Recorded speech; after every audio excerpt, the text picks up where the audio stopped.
Good afternoon, friends. Welcome to another poetry show. Today we're in Toronto, somewhere in the 21st century. We're not quite sure, but when we get the coordinates mapped, we'll let you know. Right now we're kind of floating through space and time, and I'm sitting here with Mr. Steve Venright. Good afternoon, Gordon. Good As if we afternoon, haven't Stephen. been talking non-stop for 4 Yes. hours or something. We've gotten together twice to do the interview, and we get so fired up on other topics. We realize, we didn't get to the interview. So nice to be making this happen with you at last. Great. Yeah, Pleasure. I feel the same way. I really do. I've read some of Steve's work on the show several times, but after reading this one and noting the many esoteric references and language somersaults and gymnastics that Steve is capable of, I felt I really had to get him on the show and have him go on at length about his work and his influences and what inspires him to write these enigmatically wonderful sentences. Sentences like, "Texterminators are hired to eliminate undesirable and potentially virulent writings."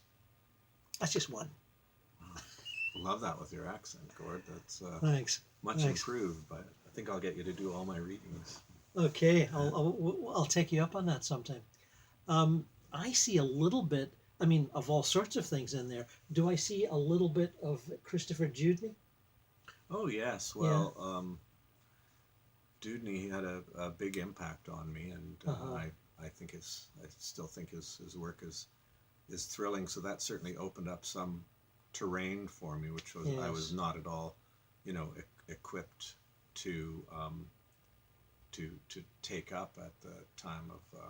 But that's all part of revelation and education. And I was 19 when I first read Chris's work. I had a friend come. I was living in Sarnia, and a friend came back from a trip to Toronto, and she had a copy of Chris's new book. They'd been friends at some point, and I was a little unsure of it at first, but not for long. It crept in, alter sublime, and the language really began to infect me, and it seemed to. He was working with for a reason you might call it, that most other writers clearly were writing for different reasons, and that, so to speak, reason seemed to have something to do with other states of awareness, with humor, with science and natural history, of course, but he expressed it in a way that was so highly charged with, in some cases, words that probably didn't even understand, but they had a resonance nonetheless, and pulled me forward into whatever he was doing. And so I got a tremendous charge off what Chris was doing, and through his subsequent works as well. And eventually we even had something to do really in a sort of coincidental or synchronistic way with my coming to Toronto. It was always sort of an inevitability. It was just a matter of the timing. And I went to the Holy Communion at the Cactus on Toronto Ave, or Ontario, Toronto. Anyway, we don't need the details, but that was an event most easily remembered through Ron Mann's film Poetry in Motion, because he did a lot of the filming of it there. There was Anne Waldman, a ton of major players at that extravaganza reading. Lots of those extravaganzas in the early 80s. So that was 1981, December 27th, and on my way from Sarnia, my hometown, to Toronto, I met a woman on the train, and a month later I was living in Toronto. And so I kind of, Chris even figured into that transition in my life. But and so I got to know him, and was very impressed as well with his, with him as a person. But his work continued to stimulate me. So there's hardly a doubt that it would show up in some way in my own writing. And eventually I spent a number of years working on a recording that ultimately came out through Coach House and my own little label, Torpor Vigil, in 04, 05 or something, a natural history of southwestern Ontario. So it was this 4 books, which had not yet been turned into one by, sorry, I think it's ECW. Anyway. I think you're right. Yeah, it had to be ECW. And so Gordon Nicholson joined me on that project, and he had much more sonic and technical expertise than I had. And so we worked on the first part together. It was my notion of doing a soundscape, which would be made up of recordings from the various locales mentioned in Chris's Natural History of Southwestern Ontario, and as much as possible recordings of the various natural and industrial and urban sounds that were mentioned in the book as possible, and those would be transformed in a kind of psychedelic way, to put it simply, and that would kind of replicate the psychedelic effect that Chris's words had on me. See. And so we got Chris to do the reading itself, and so we ended up with this 2.5-hour soundscape that 7 people have ever heard, and I think at least 1 or 2 of them have enjoyed it. Something like that at last count. Wow, I'll have to play that sometime. Maybe Coach House actually sold some more, but Natural History of Southwestern Ontario. So there's a fairly short version of an answer to a question that I was not expecting at all, but very, very astute observation. Let me ask, prior, obviously, he was an influence when you were quite young. Were there more traditional college-era influences? Obviously, I'm thinking of the obvious surrealist writings of Andre Breton, or James Joyce's Finnegan's Wake, or Ulysses. Well, would that have been an influence? You're doing pretty well, at least until you got to Ulysses, because I could never get very, very far with that.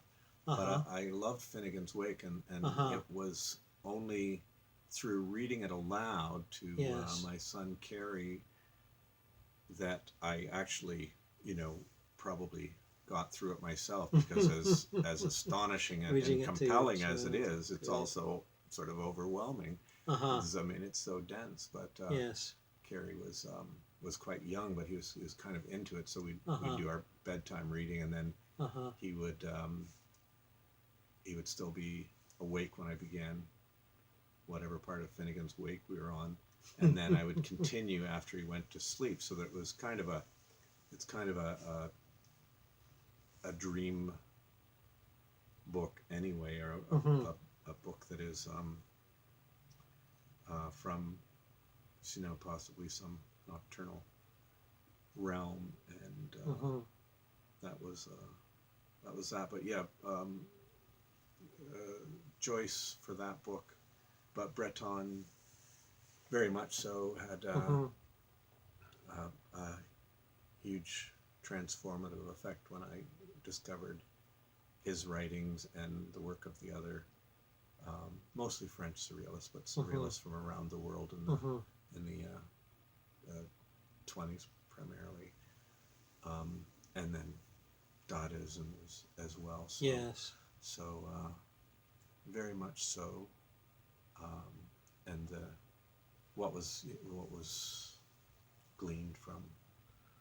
the Surrealist Manifesto, for example, and a book like Nadia was just reinforcing a lot of my instincts in the sense that you can,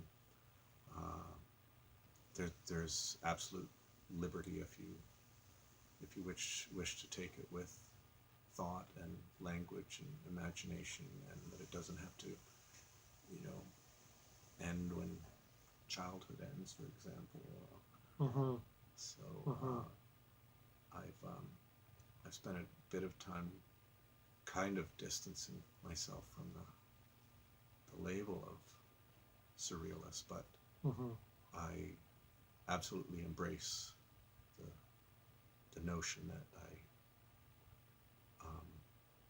I became the sort of writer that I did because of my love of surrealism and because of what it helped to trigger and free in my thinking. So,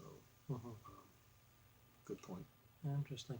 Well, I suspected that might be the case, but I mean, as I was saying, with mid-60s Dylan and his madly surrealistic lyrics, the surrealists themselves, their writings and their artwork seem to have had such a broad influence. It's hard to imagine any late 20th century emerging or established writer not being influenced by it, because it's so pervasive. The surrealist imagery of Salvador Dali, maybe not Max Ernst or whatever, but certainly Dali was everywhere. Yes. The dripping clocks and all the rest of it. And, you know, it's just hard to imagine. And it's part of the language, you know, especially the Dylan. You know, you hear those lines on FM radio, or you go to visit people, and people are still doing versions of Stuck Inside of Mobile with the Memphis Blues again, and they're singing it, and I think, do people wonder what that actually means? But so I'm just intrigued with how influences spread out through popular culture to almost everybody, and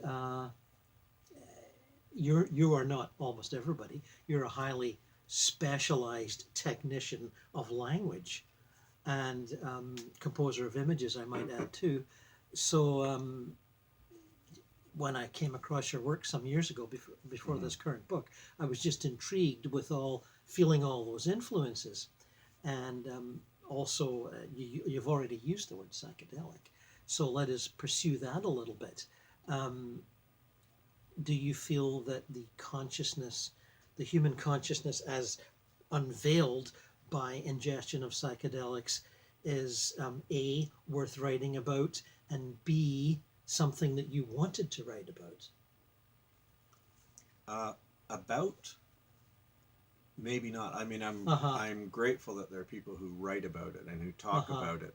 And even if you have just one experience in your life, I'm someone who has openly discussed psychedelics for years, and so the impression would be that that guy does a lot of psychedelics, or maybe there are other reasons that they think that I've done a lot of acid. But the fact is, no, really not that much. But it's the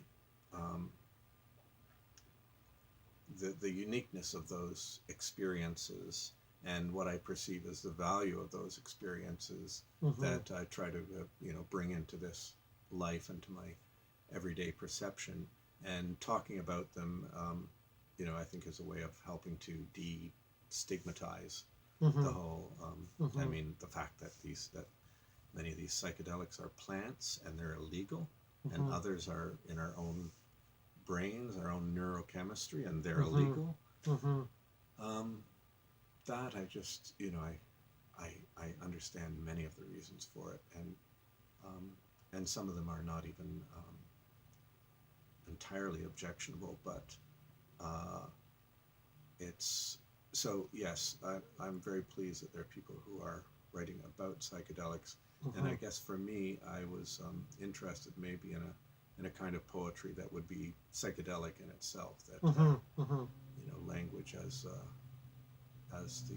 the drug, but also I like that, language as the drug. I like that very much. And there are some things that that seep in that are maybe a direct result of psychedelic experiences.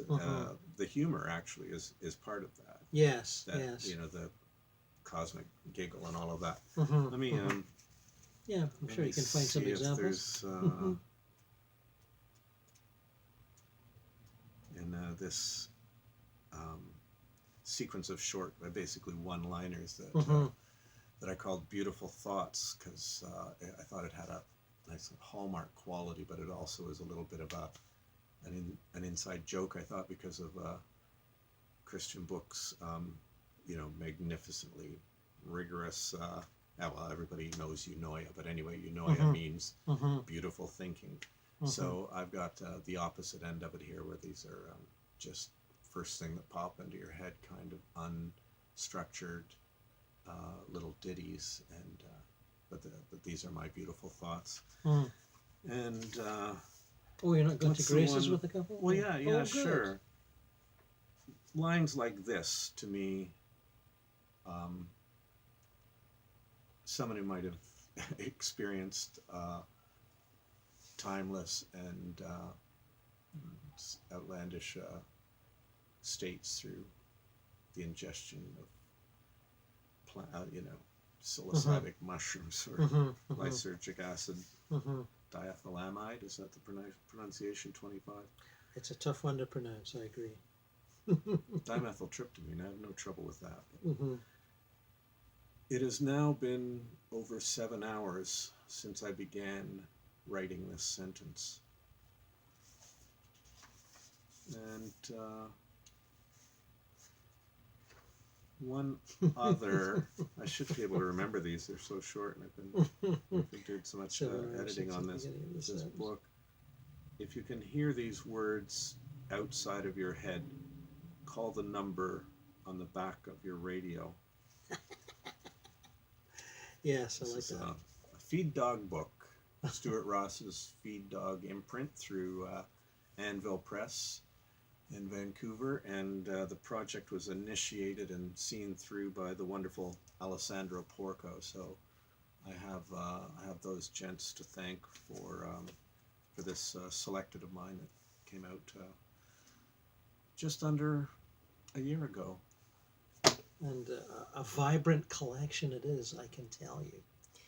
I keep it by my reading rocking chair. I sort of pull it over when I'm tired of the biography or the you know, standard narrative prose that I might be reading, and I read a page or two of that, and I become completely refreshed.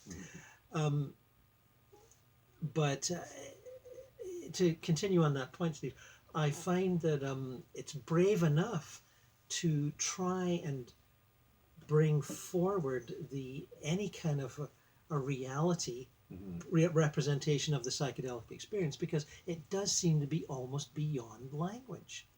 And so I just think it's a brave thing to even try and do it, because it's multidimensional.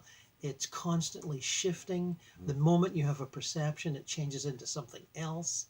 And it questions our whole notion of our formation in our perceptions, our brains, of what actually exists in front of us.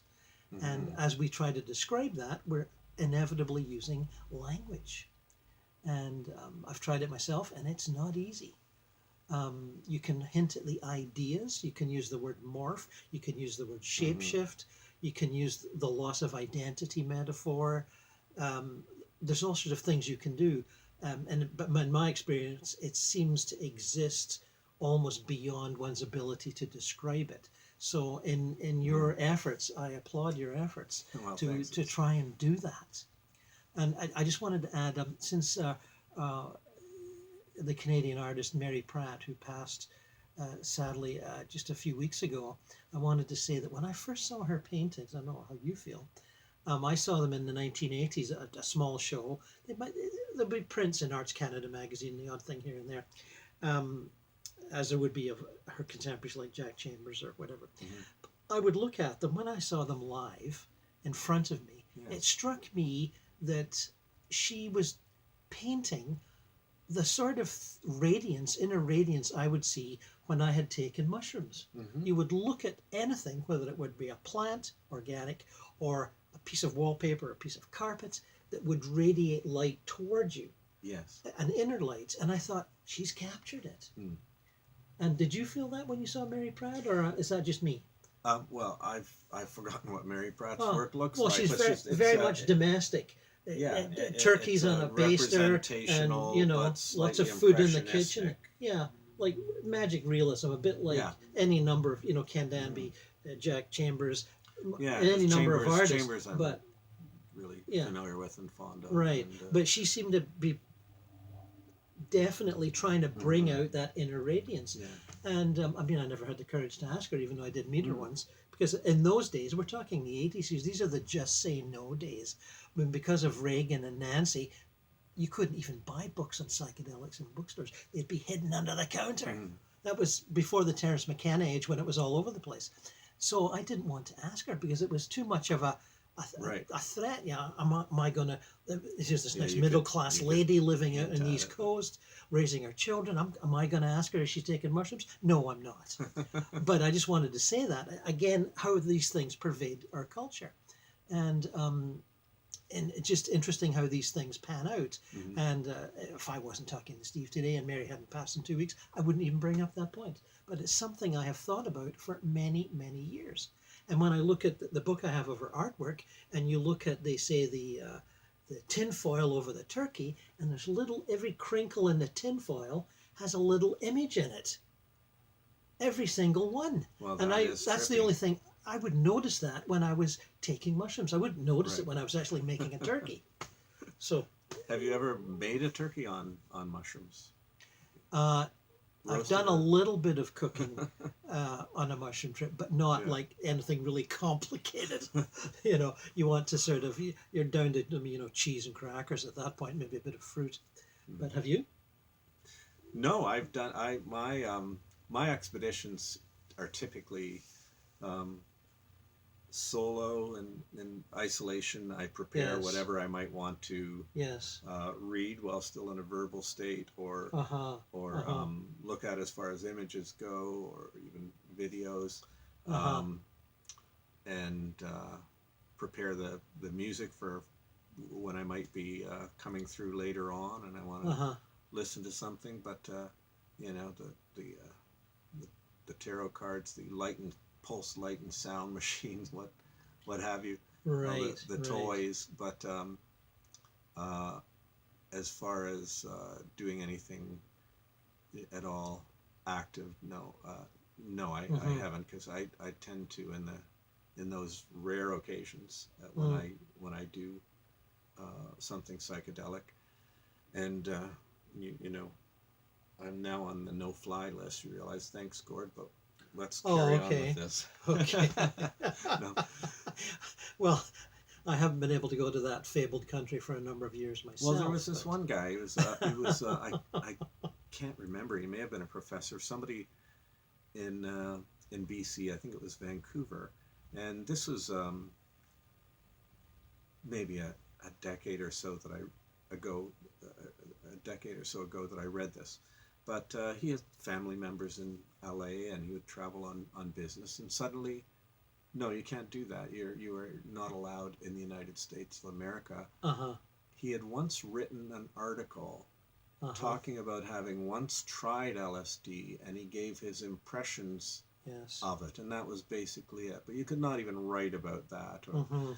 But of course, that's a bit of an extreme case. Although, if we're talking extreme cases, we can probably talk about the kids who over the years have spent jail time for Oh yes. having a that's joint on them or something terrible. like that. It's Terrible repressive absurd. measures. The war on drugs. Who's Uh-huh. profiting from that? But the biggest drug dealers in the world, and they are much closer to the government than The government Then would like to would- admit. that's right. So Well, now that's I've true, we really know done that. it. But so Yeah. we were talking about actually doing something when you're in an Well, I'm sure you've altered tried to state. write in an altered state. I know Yes. I have. I spent a couple of years trying to translate the effect of a marijuana high into language. Mm-hmm. And that's a long time ago. That's the 70s when I wasn't. I didn't have to go to work every day, so I was able to sort of be high for a few days at a time. And it was an interesting experiment. And as I moved toward this notion, I found that you could not write a sentence that did not have a meaning in some way. I kept thinking, we'll get beyond meaning here.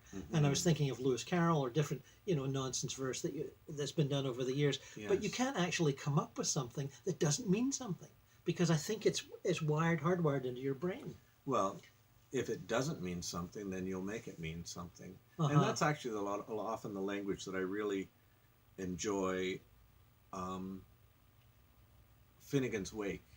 To some, that this doesn't mean anything, but I think it has like such a it's explosive with meaning. Yes. Because of all the the portmanteau words to yes. use a Lewis Sure. Carroll phrase. Yeah, it's a good one and just multiple layers that unfold, and that's what's psychedelic about that. So I think it's possible to be psychedelic without ever having done psychedelics, or to experience that effect through other means. I think the surrealists would claim that, wouldn't they?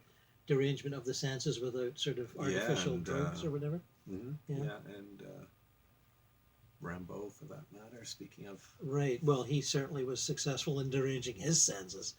But a language that doesn't mean anything, that's so, but has syntax and all the usual stuff. All of that structure, kind of syntax, grammar, that's etc. I don't know much about the language poets, and I don't feel like talking about them, partly because I don't know anything about them, and I just don't feel like it. So, well, in that time period when I was doing that, you know what stopped me? I discovered the early poetry of John Ashbery, maybe the Double Dream of Spring or the Tennis Court Oath, and I thought, okay, enough, Gord. You're never going to do it this well. So I just stopped. I thought, nah, John's done it well. Even back then he was doing it marvelously well.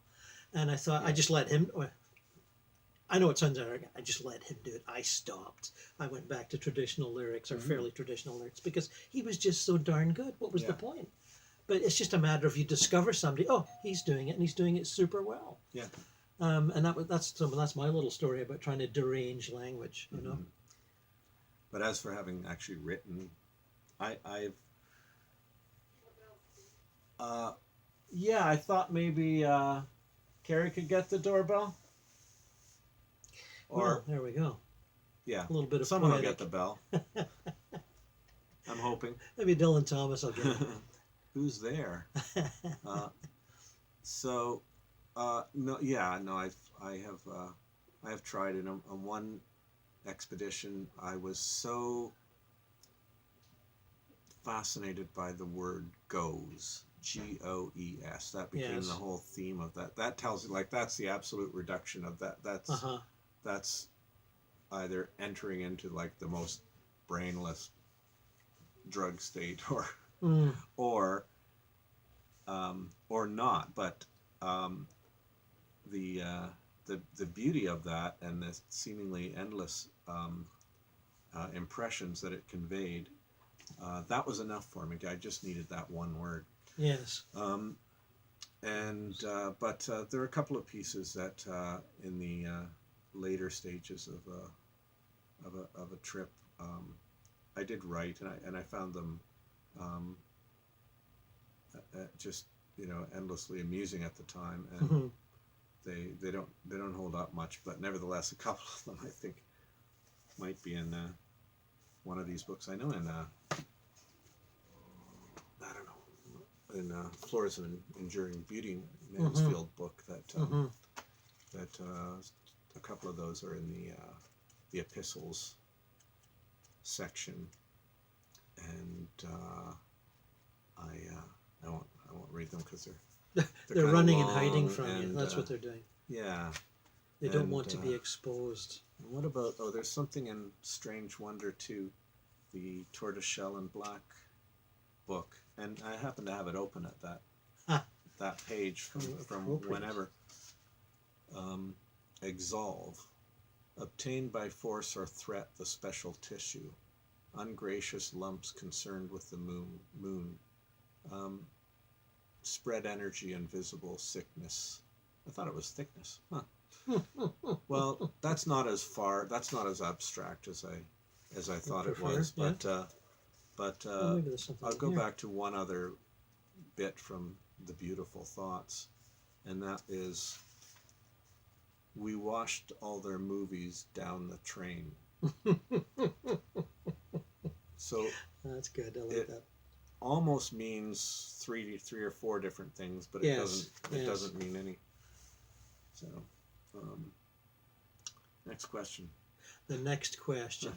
Well, since we've talked about various esoteric influences and writers of highly sophisticated and unusual language, I'm curious to know, were you influenced by any of the more, shall we say, traditional lyric poets like, I don't know, Yeats, Auden, anyone, Leonard Cohen, early Leonard Cohen, Yeah. say? Well, I love Leonard's lyrics and his writings as well. And when I was 21, I had the chance to ask him about his work, because I ran into him and worked up the courage to ask him for an interview, as he was a huge idol of mine. And that never really changed throughout my life. My respect and admiration continues even now. Is it over a year after his death? And so that was a great moment. And as far as influence goes, I can't say, but you love something that much, it's going to seep into what you do in one way or another. And Blake, I was really into Blake in probably my late teens, and could return to him. And I feel that I've been heavily influenced without really having exposed myself to that much of the romantic poets. And so finally I realized that I love the best known pieces by Coleridge and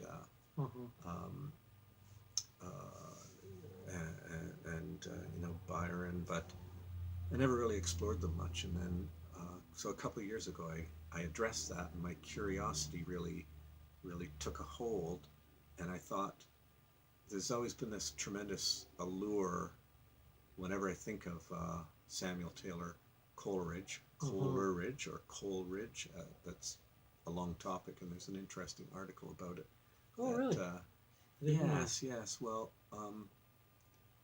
a friend of mine who is a professor corrected me when I said Coleridge. He said it's Coleridge. And I thought, no, that there's an E in there, can't be there. Yeah, there's an E, but Coleridge. And then I thought, well, Victor Coleman, I don't say Coleman. Right. Coleridge. But Coleridge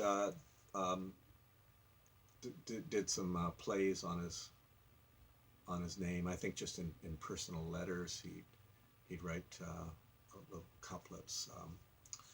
He rhymed Coleridge with Polaridge. So I thought, there, I'm right.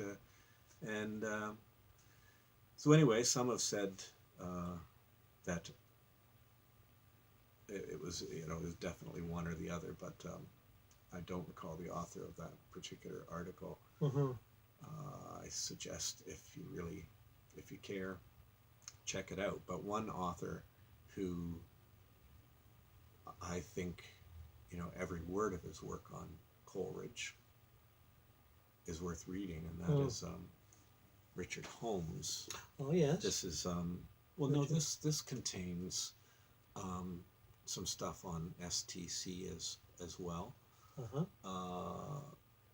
But it's more of a memoir of being a biographer, part 3. I see. It's his most recent. Right. But he did a 2-volume. Actually, they're right here, so let me grab them. Oh, I see. That's a serious commitment. Yeah. Yeah. 2-volume. The first kind of part one of the biography, Coleridge Early Visions, and then we have Coleridge Darker Reflections. So I realized this really got me going with my my romantic instincts coming forth, and I subsequently read Holmes's expansive biography of Shelley as well, and so I've really read more about them than I've actually read their work. I have to admit, I'm not not the scholar that I should be in that way, but I'm continuing to explore what they did, and so I couldn't say there's an influence except for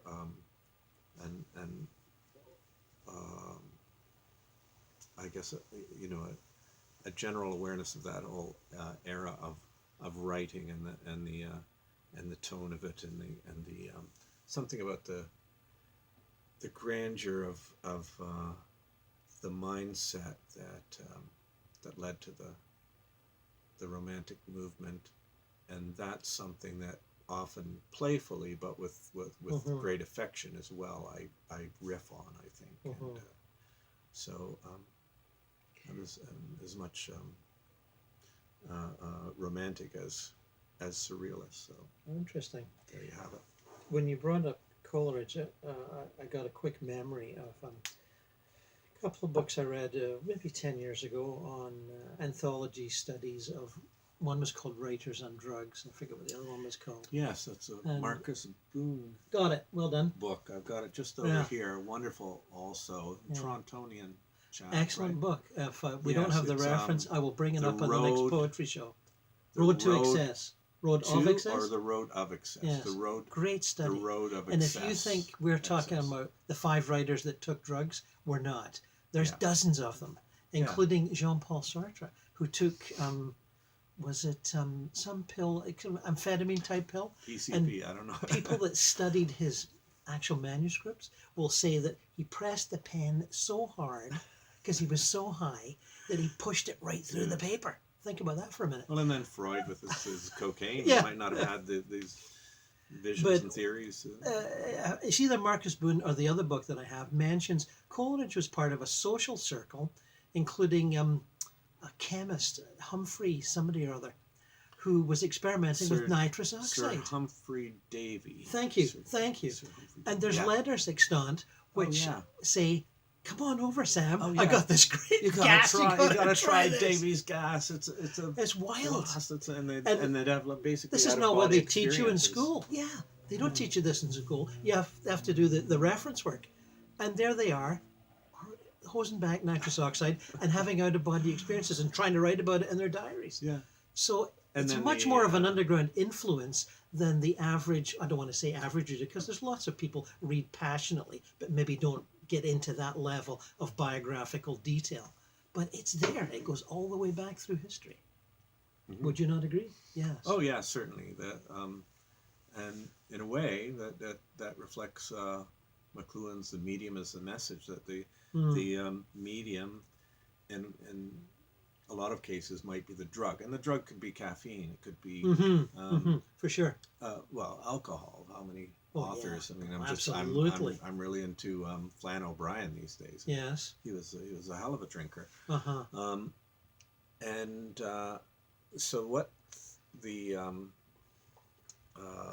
or look at the Beatles if you want to switch to another medium, and you can define the albums by the drugs they were taking, and the form of expression by the drugs and the technology. So it comes down to the drugs technology, and technology, but whether there's the what is it? Is it Rubber Soul is the Weed album? And I'd say so. Yeah. I won't go through it all, but you can do that analysis. I agree. There. You can. And so I always find it ironic that that many people who might love the music of the Beatles could also be, no, I don't think you should use drugs.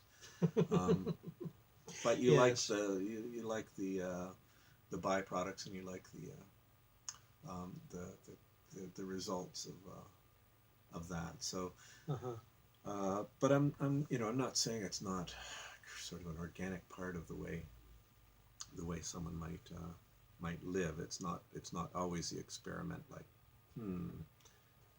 let me try this and see what the result is. It's part of a general questing and openness to experience, and that's why I say you can be psychedelic without taking Oh, I definitely agree. any drug. You can derange your senses in a number of ways. And Gordon, your own experiences, you're able to basically, if you travel interdimensionally, Yes. and you don't take a particular pill to do that. You have I alter my brain waves by meditation. That's what I do. As many people do. There are thousands of people that meditate every day, altering their brain waves, and I'm just one of them. But they don't always focus on the out-of-body experience. They focus on perhaps mindfulness meditation, which is not about paying attention to your thoughts or your emotions, but ignoring them and living in the moment. And that's a perfectly valid and wonderful thing to do. And sometimes I choose to project, and I go various places and I write about it afterwards, or I talk about it. And I'll bring this up very briefly, since we're up at 41 minutes here. But people that take DMT and talk to these self-replicating machine elves, if you've read the literature, you'll know about this, or you've done it yourself. Well, when I go out of body and I talk to dead human beings, I think, well, what's the difference? These are sentient beings that are communicating a certain vision that they have of their life and their world and their perceptions. And I'm intrigued with that, and maybe we'll pursue that another time with this gentleman here who knows about these things. well, maybe and maybe not. Oh yeah. Well, I mean, I know about them. I've had experiences that are to me astounding and have enriched my day-to-day life rather than made it appear boring by comparison. Hardly. And sometimes this could be a 6-minute experience. Yes. But what it provides for contemplation for the rest of the lifetime is marvelous. And so I hardly think that preventing research into psychoactive substances is the way to deal with any the situation at all. In fact, I think that we need further exploration, and it might be that the revelations we need to go further and to deal with the messes we're in might be found through exploring other states of mind and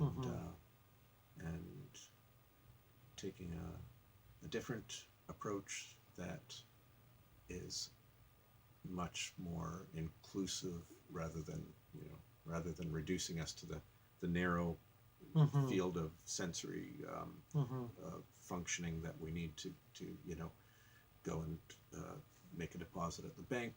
We need something beyond that to get us through the weirdest bloody times we as a species have probably known. It does seem peculiar times 100. That's a very McKenna notion, by the way. It's not just, I mean, it's I feel it innately, but if you want to know more about that kind of thought about psychedelics as a possible way of going forward, then read True Hallucinations or Food of the Gods. Absolutely. Wonderful books, both of them. Marvelous man, that Mr. McKenna. Gift of the Gab, and always had something interesting to say, no question. So we're reaching our time limit here. So thank you to Steve Venright, and thank you to you. And we'll get back to this another time. It's much too interesting to give up, wouldn't you say? I think so. Thank you. Total pleasure. Gord's Poetry Show. Steve Venright. And who will be next? Well, I'll leave you to fantasize about that and send in your email suggestions, please.